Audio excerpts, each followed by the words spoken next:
The story begins with Takamori-kun, lost in his thoughts. Little did he know that his deskmate, Minami Kawa-san, was onto his secret. He remains clueless that his crush is actually a mind reader. She catches wind of his thoughts about fancying her. The revelation of his feelings leaves her completely flabbergasted. Of all the secrets her mind reading could reveal, crushes, gossip, even test answers, she had to uncover this one. Since childhood, Minami has had the unique ability to hear people's thoughts. She can pick up every stray thought that crosses someone's mind, from the mundane to the bizarre.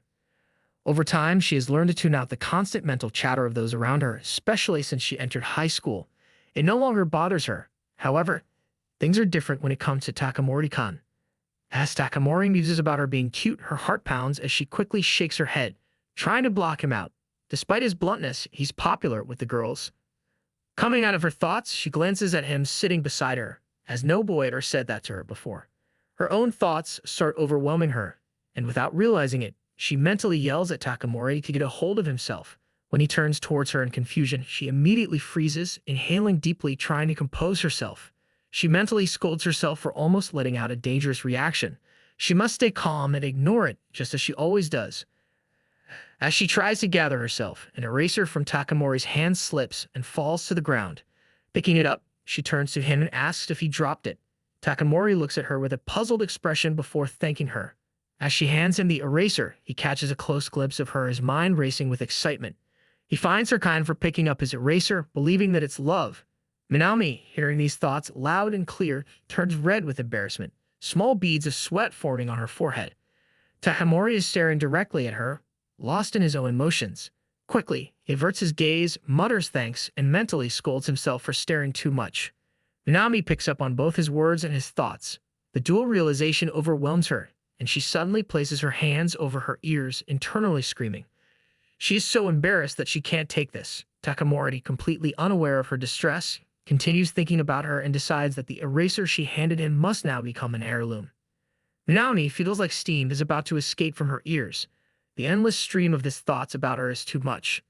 In her mind, she starts vividly imagining him saying those love words directly to her. The sheer embarrassment of it all makes her feel like she is about to die from mortification.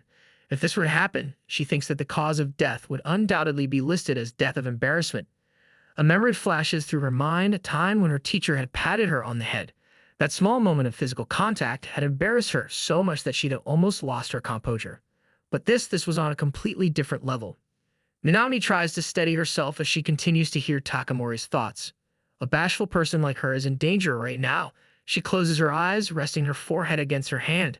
In the first place, she's also at fault, selfishly reading his mind. A wave of guilt washes over her. She silently apologizes to Takamori in her heart. Over time, she has learned to ignore the insults as annoying, ugly, stupid words she has heard from countless minds. She always chose to endure them. Yet now, instead of blocking thoughts, she finds herself secretly listening to Takamori's heartfelt ones. Perhaps, she thinks, it would be better if she simply ignored his thoughts. It would be better if she had to listen to her insult or anything else. Minami stands lost in thought, considering a bold idea. What if she could make Takamori hate her? The thought deepens and she envisions the scenario. If he starts to despise her, if he begins saying harsh things, she can simply ignore him. But then she hesitates. If she just declares that she hates him, wouldn't that be strange? It's not like she's confessing anything, but still, the thought lingers. Just then, Takamori asks her for a favor, requesting to see the materials. Minami recognizes this as her chance. She pauses before finally replying that she doesn't mind. But the moment the words leave her mouth, she scolds herself internally that this was her opportunity to refuse. Abruptly, she changes her stance and firmly states that he cannot see the materials. She pats herself on the back, convinced she seized it, all the while imagining Takamori rolling his eyes at her and mentally drafting hate mail about her selfish ways. However, as she waits for his reaction, she suddenly feels an overwhelming sense of embarrassment. Perhaps she overreacted, but instead of looking annoyed, Takamori stares at her deep in thought. And then his mind echoes in her ears as he finds her unbelievably cute.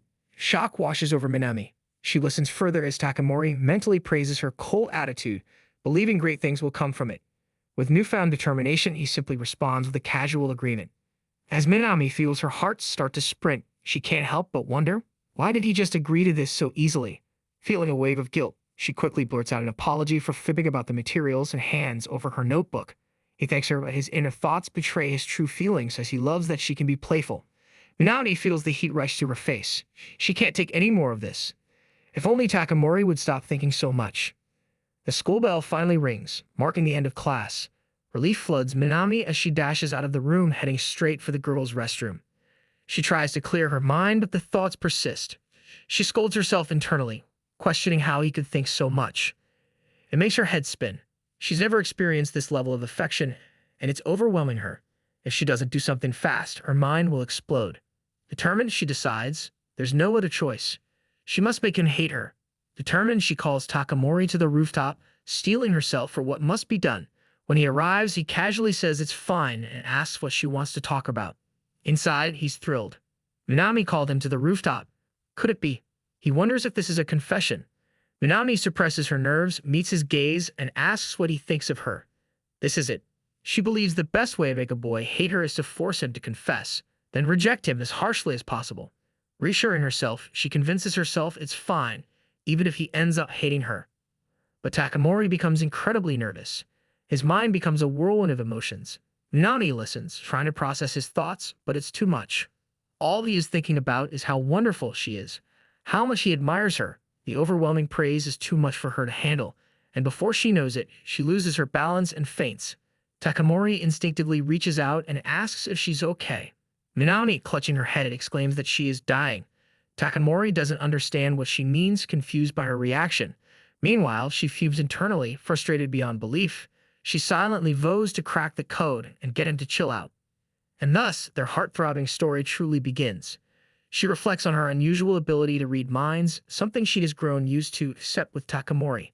His thoughts about her are filled with warmth and care, leaving her unbearably flustered. More than anything, she wishes he would hate her, just to end the constant stream of affectionate thoughts. If this continues, she feels she might die of embarrassment. To her, enduring insults would be easier than facing this overwhelming awkwardness. Resolving herself, she decides she must make Takamori hate her as soon as possible before her heart gives out. Just as she makes this decision, the school bell rings, signaling the end of the day. A wave of relief washes over her, knowing that she can finally have a break from listening to Takamori's thoughts.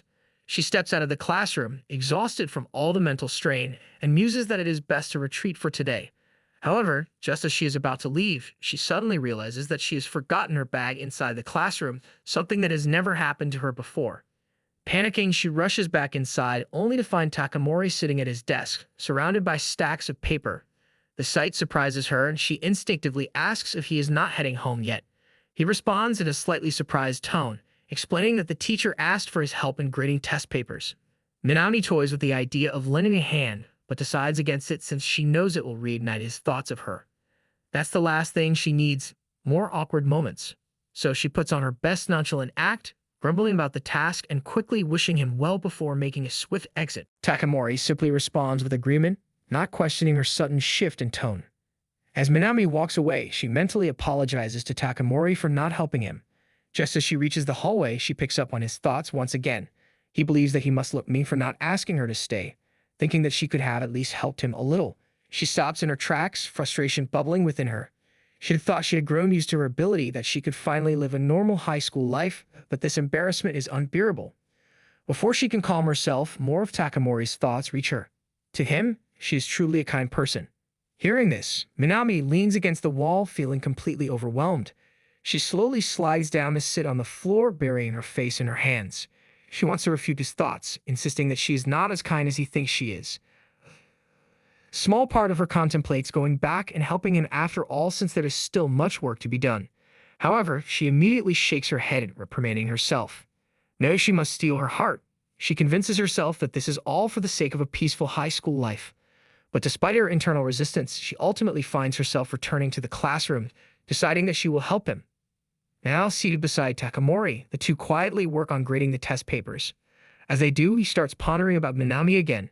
He admires her kindness and secretly loves it. The moment Minami hears this, she panics internally, urging him to focus on their work and finish quickly.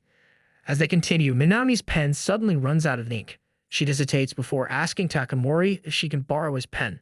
Without hesitation, he hands it to her, but in doing so, their hands make contact.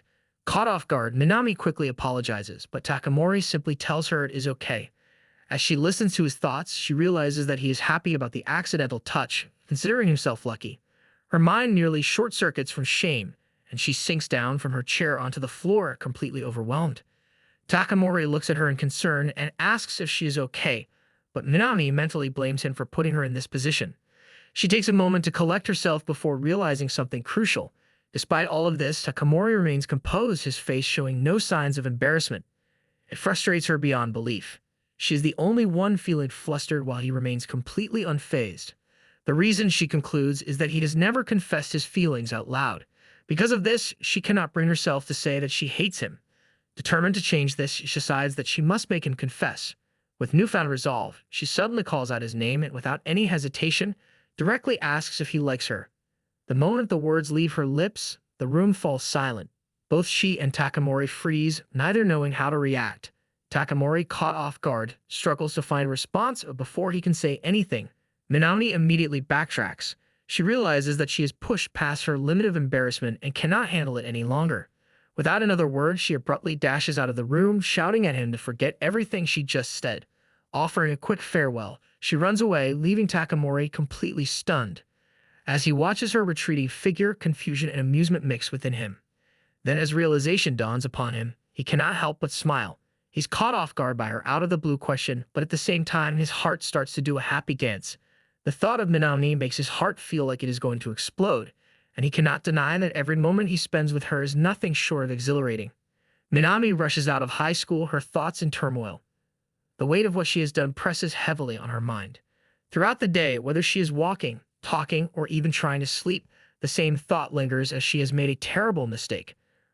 Her mind replays the moment when she blurted out such an outrageous thing to Takamori. She cannot believe she allowed herself to get carried away like that. The embarrassment eats away at her, making her feel overly self-conscious. She convinces herself that she must look completely ridiculous right now. As morning arrives, Minami finds herself in the classroom, exhausted from an entire night spent overthinking. She hardly slept and has no idea how she'll face him. Just then, Takamori walks in and takes his seat. Seeing him, she startles slightly but manages to greet him with a good morning. In response, he quietly mumbles a response back to her. As Minami watches him act like his usual self, she starts to wonder if maybe she's just been overanalyzing the whole situation and things are actually fine. However, within Takamori's mind, it is a completely different story. His thoughts race uncontrollably. He cannot stop thinking about what Minami had said the previous day. No matter how much he tries, the words linger in his mind. He is so conscious of her presence that he cannot even look her in the face. His restless night was spent obsessing over her words. Minami accidentally taps into his mind, her eyes widening in surprise. Who knew he was such a deep thinker? She considers that it all adds up in the end. Takamori, on the other hand, can't help but dive deep into the rabbit hole of why she brought it up in the first place. His brain goes into turbo mode, questioning if Minami can already see through his facade. Are his feelings for her as clear as day? Or maybe, just maybe, he's overthinking it all. But regardless of his mental gymnastics, he makes a vow to keep his emotions under wraps. Gotta keep that poker face on so Minami doesn't catch on to his little crush. Listening to all of this, Minami feels even more troubled than before. This is becoming too much. She wants nothing more than for Takamori to hate her so she can escape this constant embarrassment. Soon, the physical training class begins. Minami participates in the marathon, but even as she runs, her mind remains preoccupied with Takamori. She must end this quickly. She needs to make him hate her, and only then will she be freed from his thoughts. Just as she resolves to act, her foot catches on a rock, and she falls face first onto the ground, sliding painfully forward. Scratches mark her face, and her knee takes the worst of it. Throbbing with pain, she sighs internally, concluding that today is simply not her lucky day. Perhaps this is karma punishing her. The coach rushes over and asks if she is all right. Forcing a weak smile, she reassures him that she is fine. When the coach asks for a volunteer to take her to the nurse, she quickly declines, insisting that she can go on her own. Though she wants to be independent, she cannot help but hear the thoughts of the other students, and none of them want to leave the race to help her. Accepting her situation, she slowly makes her way toward the infirmary alone, grumbling to herself about how she always ends up in these situations. She adjusts her shoe while lost in thought, but as she presses her foot against the ground, sharp pain shoots through her leg, forcing her to sit down in agony. Her ankle is twisted, and now she realizes that she should have accepted help after all. She glances around. The school is mostly empty since everyone else is still outside. Just as she resigns herself to her misfortune, she hears her name being called. Takamori's voice startles her, and as she looks up, she finds him kneeling beside her. He asks if she is all right, his concern evident in his expression. Minami blinks at him in confusion before quickly asking why he is here. Takamori hesitates and fabricates an excuse, and he came back to the school building to retrieve something he forgot in the classroom. However, having already heard his thoughts, Minami knows this is a lie. Takamori looks at her injury and asks how bad it is. She brushes it off, saying she is fine and just resting. Forcing a bright smile, she reassures him and then urges him to return to the marathon before the teacher gets angry. However, Takamori suddenly reaches out and grabs her hand, preventing her from getting up. He tells her that she does not seem fine to him. Minami is left speechless, her mind momentarily freezing. She cannot believe he just did that. To her horror, Takamori offers to carry her. Before she can refuse, he has already lifted her onto his back. Shocked beyond words, Minami panics internally. She mentally screams about how mortifying this situation is. Being carried by a male classmate like this is beyond embarrassing. She forces out an awkward laugh and tries to convince him that she is heavy and that he should put her down. Takamori dismisses her concerns, saying that she is very light. She internally groans. This is exactly what she wanted to avoid. If she listens to his thoughts now, she knows she will die of embarrassment. But no matter how much she resists, Takamori's inner voice reaches her mind. He acknowledges that Minami never likes to burden others, but he still finds this part of her endearing. He wishes she would rely on her surroundings more, and if she ever chose to rely on him, he would be genuinely happy. Minami listens in silence, unable to handle it. As they continue walking, Takamori suddenly asks if she has a fever because her body feels hot. Minami quickly denies it, but the remark leaves her flustered. Takamori finally arrives at the infirmary and carefully places her down. Promising to fetch help, he's halted by Minami's sweet voice calling out. With a gracious smile, she appreciates the piggyback ride and boldly vows to return the favor if he ever needs it. Takamori pauses, visibly stunned by the statement. Minami, however, is serious. She enthusiastically strikes a macho pose, boasting about how strong she is. She insists that she could easily carry him, and if he ever needs help, she will be there. For a moment, Takamori simply stares at her. Then he pictures Minami actually carrying him in a princess hold. The very thought leaves him speechless. Meanwhile, Minami is internally pleased, as if she ever gets to carry him, it will fluster him just as much as she has been flustered today. That would be the perfect way to settle things between them. Takamori processes the image in his head and finally responds with a small, amused smile. He thanks her. As he leaves, he stops by the nurse's station and casually mentions that Minami might have a fever. The nurse approaches Minami, asking if she feels unwell. Embarrassed by Takamori's comment, she flusteredly denies having a fever. The day has been filled with unexpected events, and Minami is left wondering how she always finds herself in such situations. She sighs to herself, knowing that this is far from over. After school, Takamori notices Minami standing right beside him, requesting his phone. Without a second thought, he hands it over to her. Minami, in a hurry, pulls out her own phone and quickly taps on the screen before returning his mobile and preparing to leave. As she walks away, she casually remarks that she will see him soon. Takamori stands there, puzzled. He wonders what just happened. As he glances at his phone, he sees something unexpected because Minami has saved her contact in his friend list, placing it among his family contacts. Shocked, he stares at the screen, his mind racing. Meanwhile, Minami walks off, chuckling mischievously. Later that day, back at the crib, Takamori is glued to his phone. Across town, Minami is feeling pretty glad for scoring his number. Now, she can spam his messages continuously until he becomes annoyed and starts hating her. She believes that if she overwhelms him enough, his thoughts about her will completely disappear, allowing her to return to a peaceful high school life. Feeling victorious, she thinks to herself, well then, let's text him. As Takamori is busy changing out of his uniform, his phone buzzes with a notification. He checks it and sees that Minami has sent him a message informing him that she has reached home. He chooses to ignore it and continues with his activities. Meanwhile, Minami keeps waiting. An hour passes, then another. 2 hours go by and still there is no reply. She assumes that he might have fallen asleep, but she keeps checking her phone, her messages piling up. Eventually, she realizes that he has read all of them but still has not responded. Shocked, she wonders why he is behaving this way. Panic sets in as she thinks, did she annoy him too much? Then she considers another possibility. No, wait, that would actually be a good thing. Minami starts to feel uneasy.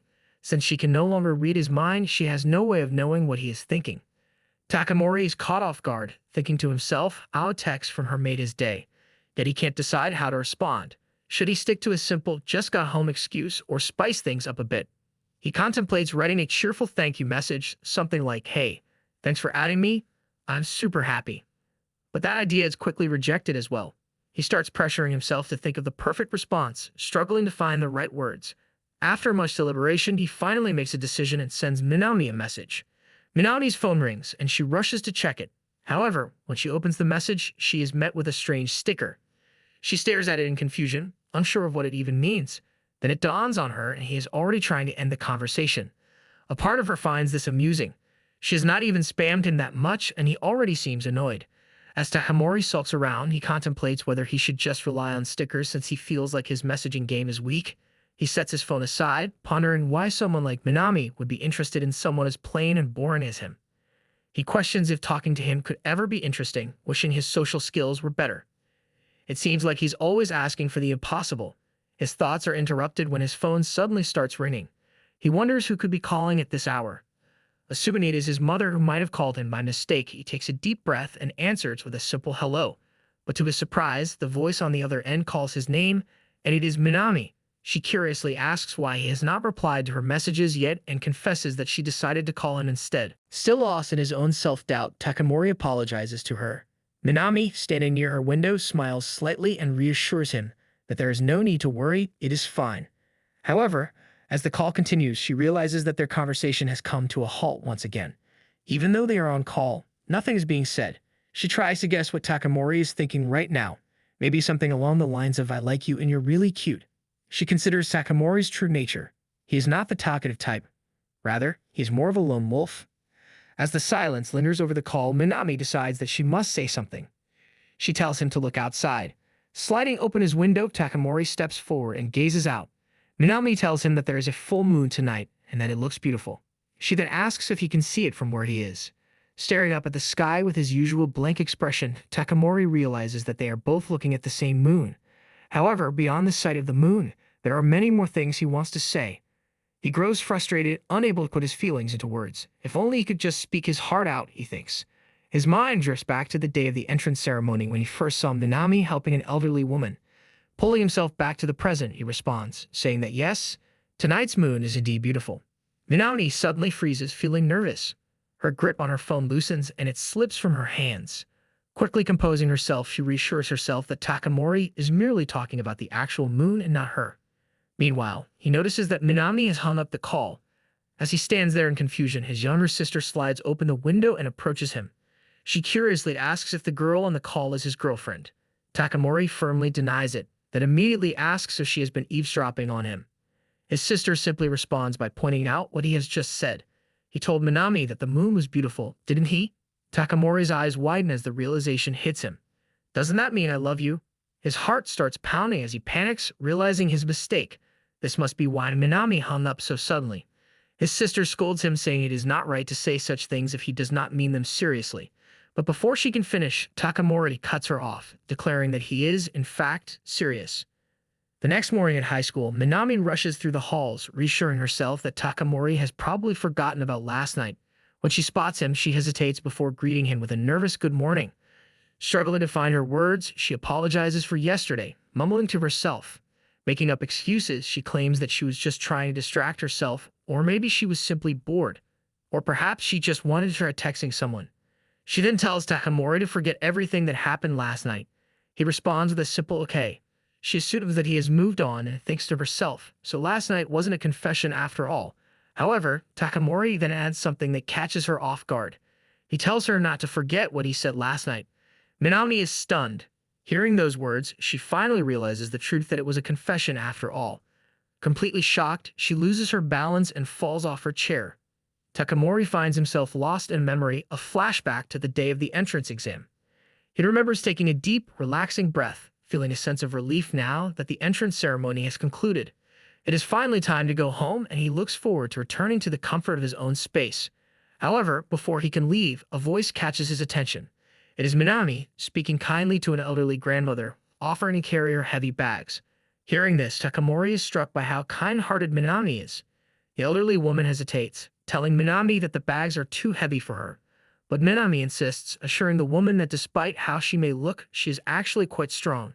Watching this simple yet sincere act of kindness, Takamori feels his heartbeat pounding in his ears. As Minami walks alongside the elderly woman, helping her with her belongings, something shifts within him. As he falls deeper for Minami, a sudden urge takes over him to uncover her name. Could a chance encounter at school be the answer? Wondering which class she belongs to, he eagerly awaits their next meeting. As he's deep in thought at his desk, bam! The unexpected occurs. Minami walks over, hitting him with a good morning. And wait for it, she plops down right next to him. Introducing herself as Minami Kawa-san, she casually drops the bomb that she'll be his new desk buddy. Takamori is left dazed and confused, scrambling to introduce himself while trying to keep his cool. This stroke of luck feels like a dream he doesn't want to wake up from. Minami, on the other hand, picks up on his thoughts almost instantly. She reflects on how she has grown accustomed to reading people's minds and is ready to enjoy her peaceful high school life. As she walked toward her seat earlier, she observed Takamori from a distance and formed an impression of him. She assumes that the quiet boy sitting next to her should not cause any problems. However, as soon as their eyes meet, Takamori's inner thoughts burst forth in his mind, overwhelming her senses. He's completely in awe, internally exclaiming about the sheer impossibility of this moment. Minami, hearing this, is taken aback. Why is he suddenly so happy? His expression does not match his excitement at all. She greets him politely, but his inner monologue continues, making her even more confused. She wonders why he is reacting as though he already knows her. His thoughts are jumbled and loud, making her feel uneasy. She quickly realizes that his mind is far too expressive for someone who outwardly appears so calm. Days pass, and the two gradually become more familiar with each other. They fall into a casual rhythm, growing used to one another's presence. One day, Minami sits beside him, tuning into his thoughts as she often does. What she hears catches her completely off guard. He's thinking about her, calling her cute. Staring out the window, he sees her reflection and silently wonders if there could be anyone else as angelic as her. Hearing this, she feels her face heat up. A blush creeps onto her cheeks, her composure momentarily slipping. Trying to cover up her embarrassment, she blurts out an exclamation, causing Takamori to glance in her direction. Realizing she has drawn attention to herself, she quickly changes the subject, pretending to be surprised at how late it has gotten. Despite her attempts to maintain her composure, Minami cannot stop thinking about what she just heard. Internally, she screams in frustration, wishing Takamori would stop. Every day, his thoughts embarrass her more and more, and she finds herself helpless against them. She just wants him to stop making her feel this way, but at the same time, she knows there is nothing she can do to silence the voice in his mind. She accepts her fate, knowing that as long as she sits beside Takamori, his thoughts will continue to reach her. Thoughts that make her heart race in ways she never anticipated. The cooking classes are officially underway. The instructor directs the students to form groups and start preparing curry, reminding them to be careful. With eager excitement, the class gets to work. However, amidst the excitement, Minami finds herself preoccupied with lingering thoughts. She's still dwelling on what Takamori had said to her the previous day about the moon. Was it a confession? She wonders if he meant to express his love for her, but since he never explicitly said those words, she convinces herself that there is no need to overthink it.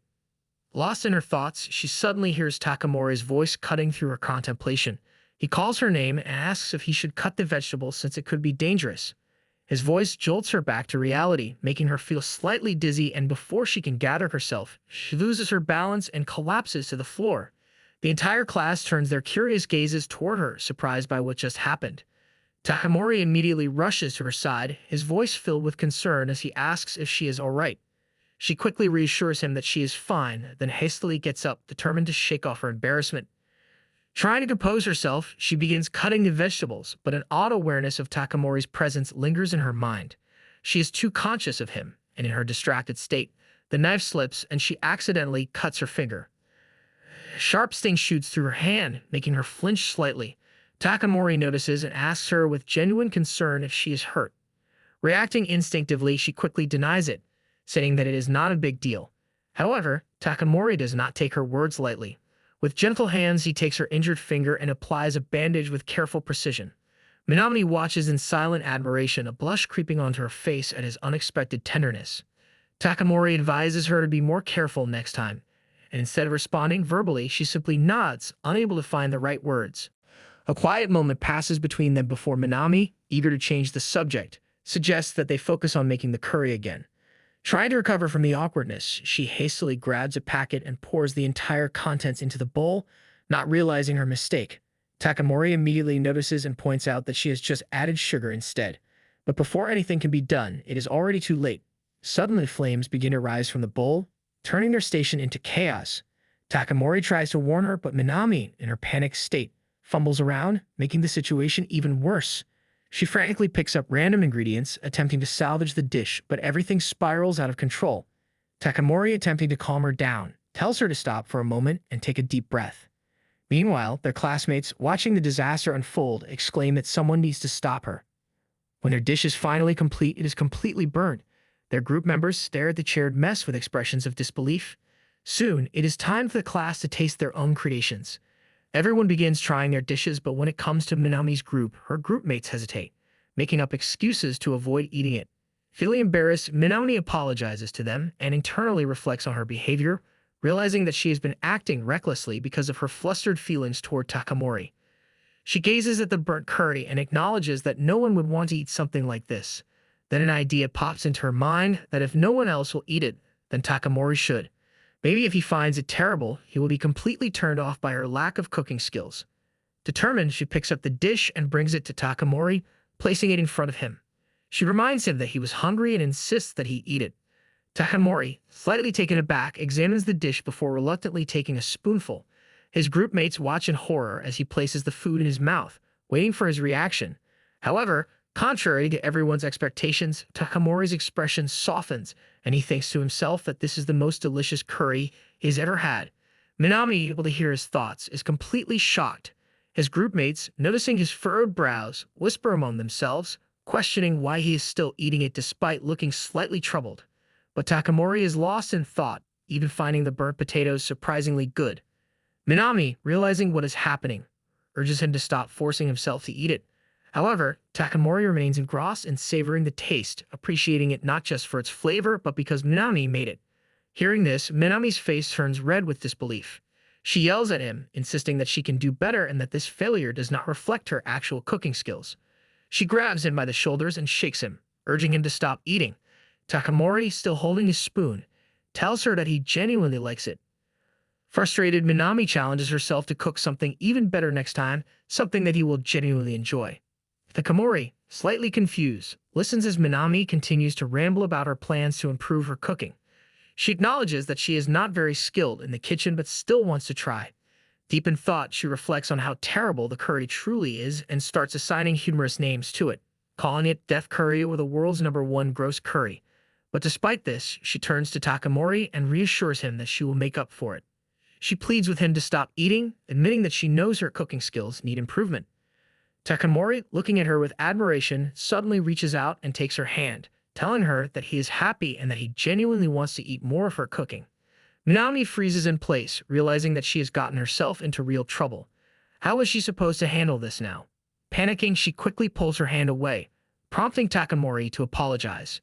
Meanwhile, Minami finds herself in deep contemplation. What should she make next? She begins to imagine the scenario where she lovingly prepares a meal for Takamori and, with a sweet smile, presents it to him, calling him darling and telling him that the food is ready. In her fantasy, Takamori thanks her as always, making her blush furiously at the thought. Snapping back to reality, she immediately slaps Takamori's shoulder, telling him that her imagination is moving too fast. Takamori and Minami continue discussing food, their conversation growing livelier.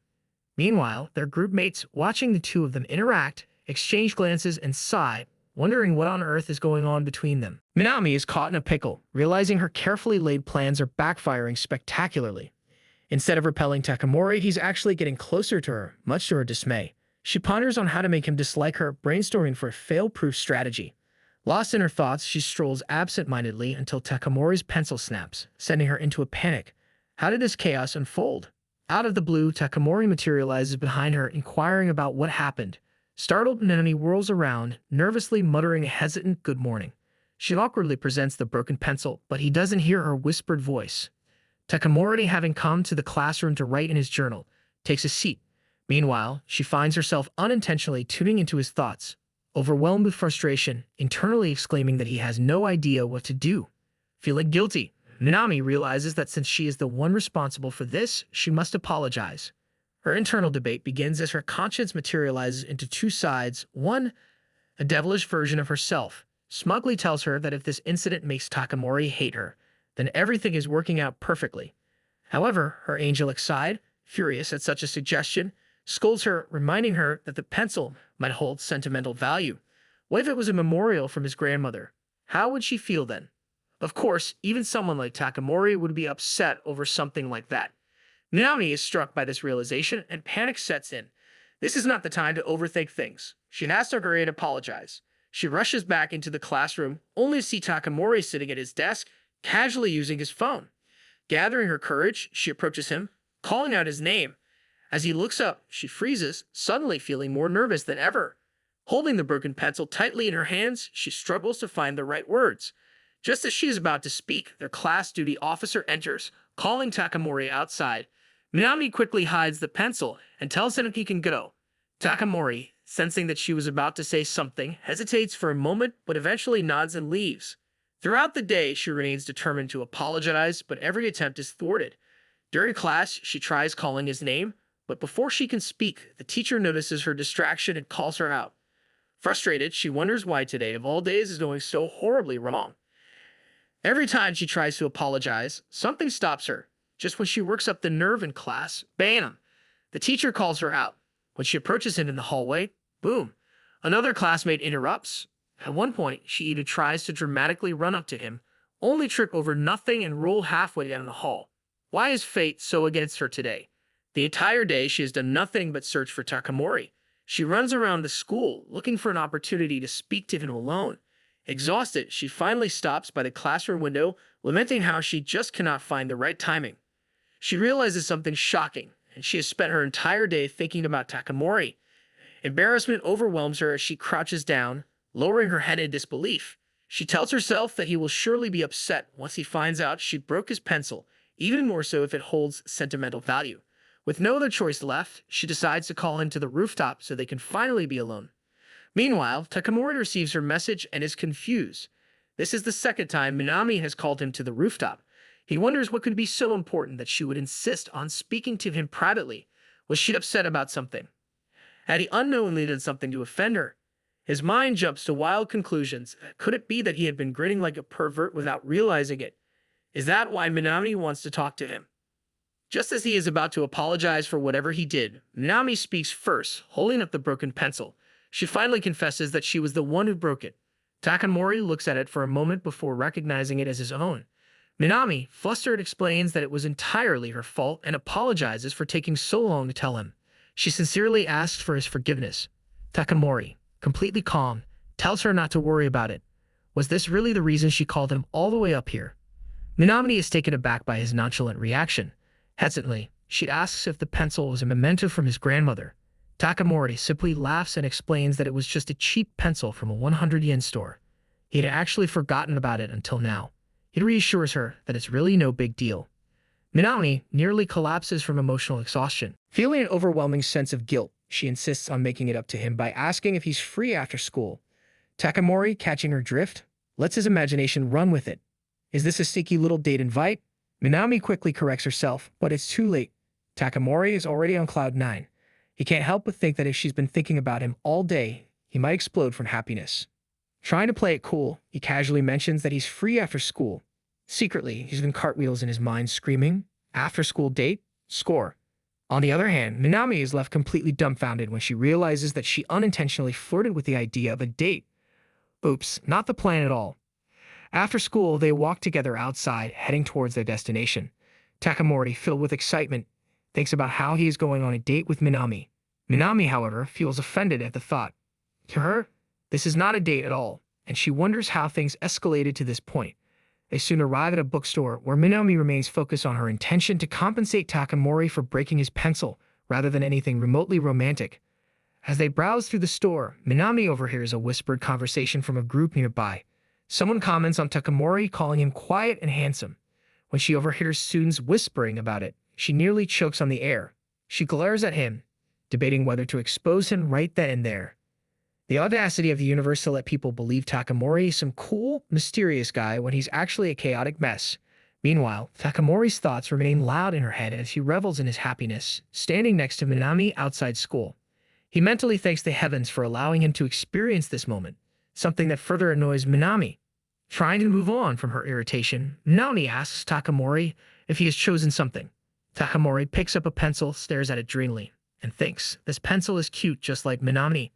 Upon hearing this, Minami grips a nearby shelf for support, her face heating up.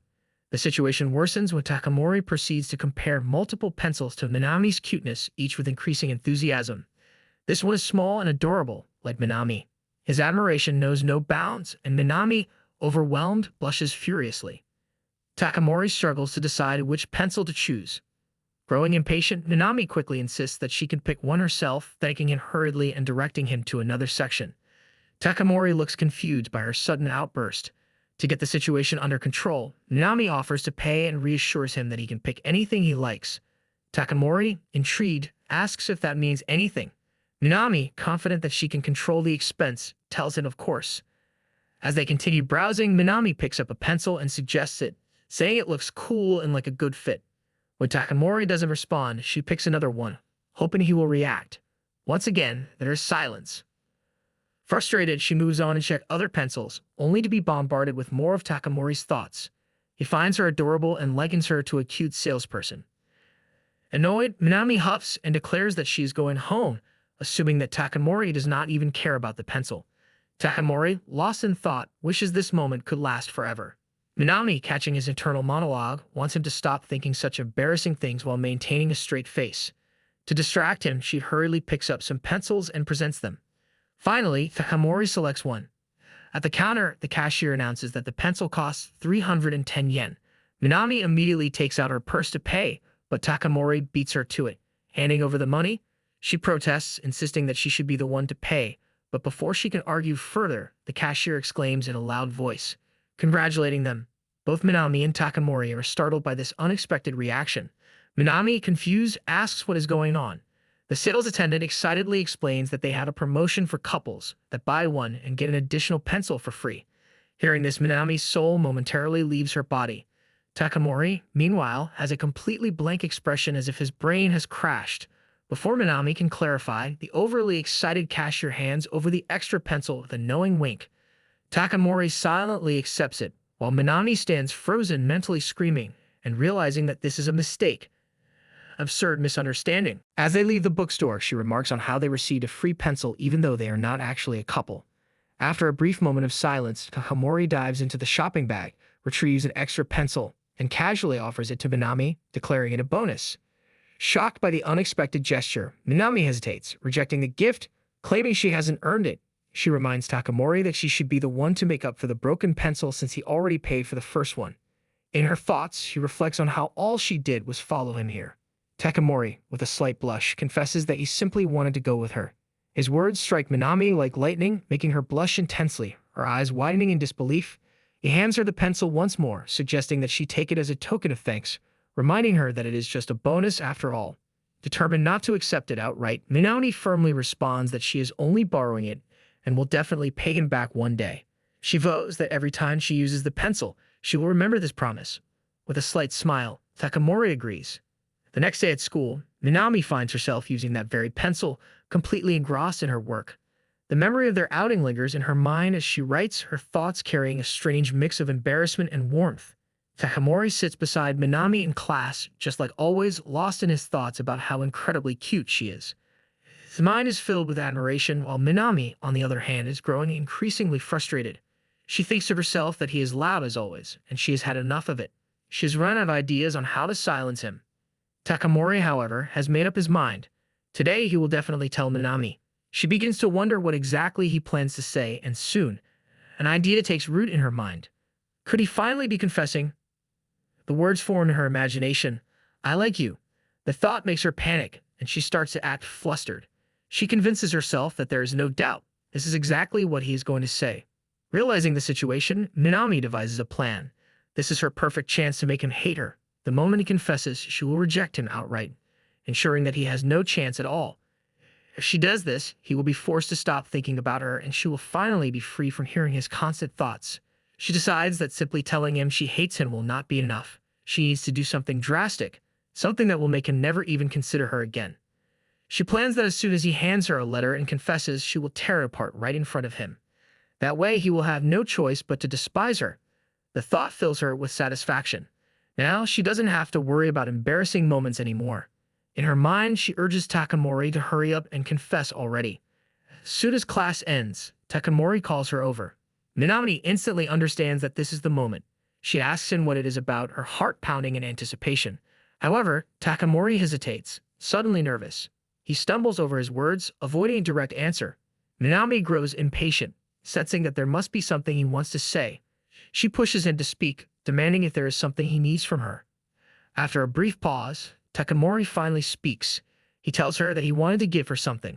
Minami immediately jumps to conclusions, convinced that this must be a love letter. She braces herself for what comes next, already preparing to act on her plan. However, to her utter shock, Takamori simply hands her a notebook. He explains that the teacher had asked him to return it to her and that he had been holding onto it. Minami stares at him in disbelief. Was that all? She asks him if this is what he wanted to say all along, her frustration growing. Takamori remains silent, and in her mind, she calls him a coward. Nevertheless, she thanks him and turns to leave. Just as she is about to walk away, she hears his thoughts again. Of course, I couldn't say that. I'll say it during our next break. Lunchtime for sure. Or after school it is. Her heart starts to race again. He is still planning to confess. This means the wait is not over yet. She sighs, feeling more impatient than ever. She doesn't want to spend the rest of the day agonizing over it. By the time after school hours arrive, Minami is seated at her desk, deep in thought. Suddenly, Takamori approaches her and calls out her name. She immediately stiffens, preparing herself. But instead of a confession, he simply says, "See you tomorrow." Minami is stunned. What just happened? Without thinking, she jumps up, rushes forward, and grabs his hand, stopping him in his tracks. In a flustered voice, she demands to know if he has something to say to her. She stares at him expectantly, waiting for the confession she was so sure would come. Takamori looks at their hands, clearly surprised. Realizing what she just did, Minami quickly lets go and apologizes, embarrassment washing over her. What was she thinking? Grabbing his hand like that? To her surprise, he hands her 2 movie tickets. For a moment, she calms down, staring at them in confusion. She asks if he is trying to say that he wants them to go together. Takamori confirms it. Minami is caught off guard and covers her face with her hands, overwhelmed. Was that all it was? Here she was, expecting a love confession, and it turned out to be just about movie tickets. She scolds herself for jumping to the wrong conclusion so quickly. How embarrassing. All day long, she had been preparing herself, and it turned out to be nothing like she imagined. Takamori notices her reaction and asks if something is wrong. Still flustered, Minami replies with a question of her own. Fine with what? He clarifies, watching a movie with him. Minami realizes that without thinking, she has already given him an indirect signal that she agrees. She is speechless, processing the situation. Meanwhile, Takamori looks at her with an expression of pure happiness. As he turns to leave, he steals one last glance at her, his face glowing with joy before bidding her farewell until tomorrow. Minami remains in her spot, completely blank. She watches him walk away, trying to understand what just happened. The expression on his face lingers in her mind. He looked so genuinely happy. And now she is left alone, grappling with the realization that things have not turned out the way she expected at all. As the school day comes to an end, Takamori Hinako steps out of her classroom, her usual cold and composed demeanor in place. Just as she is about to leave, a voice calls out to her from behind, stopping her in her tracks. Someone points out that she has forgotten her pencil case. Turning around with an expressionless face, she takes the pencil case from them and responds with a simple, cold tone thanks before walking away. Among her peers, she is often referred to as the Ice Queen, because much like her brother, her mind is filled with thoughts, yet her outward reactions remain cold and distant. This icy exterior makes it difficult for others to approach her, and as a result, most people tend to keep their distance. As she walks, she contemplates whether her reaction just now was too abrupt. Perhaps she could have responded more carefully. If she continues behaving this way, fewer and fewer people will want to talk to her. She realizes that if she ever wants to engage with others, she needs to change something about herself. But unlike her brother, she lacks the courage to take the first step. Lost in thought, she is suddenly interrupted by the presence of a classmate standing beside her. It is Taiju-kun, who hesitantly asks if he could borrow her notes. He explains that he had fallen asleep during class and was unable to take any notes himself. Hinako is momentarily taken aback. Someone has actually approached her to talk. And not just anyone, it is Taiju-kun. She quickly realizes that she must respond properly to avoid making the same mistake as before. However, before she can process her words carefully, she blurts out in her usual cold manner, "Why should I?" For a second, Taiju freezes, completely blank. Hinako, too, internally scolds herself. Why had she let her instincts take over again? She watches as he recovers from the unexpected response and calmly explains his reasoning. He tells her that he had noticed her handwriting was neat, and since he really needed the notes, he thought she might be the best person to ask. He assures her that he will return them soon. After a brief pause, Hinako finally hands him her notes. He thanks her before walking away, leaving her standing there, lost in her own thoughts. Despite her cold exterior, she is not that different from her brother. Just like him, she harbors feelings for the person who sits beside her in class, though she keeps those emotions locked away, unsure of how to express them. As she watches Tovu-kan leave with her notes in hand, she realizes that perhaps this was an opportunity, a chance to change how others perceive her, to break free from the icy image that has kept her isolated for so long. But for now, she remains as she always has been, standing in place, her heart filled with unspoken words and emotions she has yet to understand. Here I am.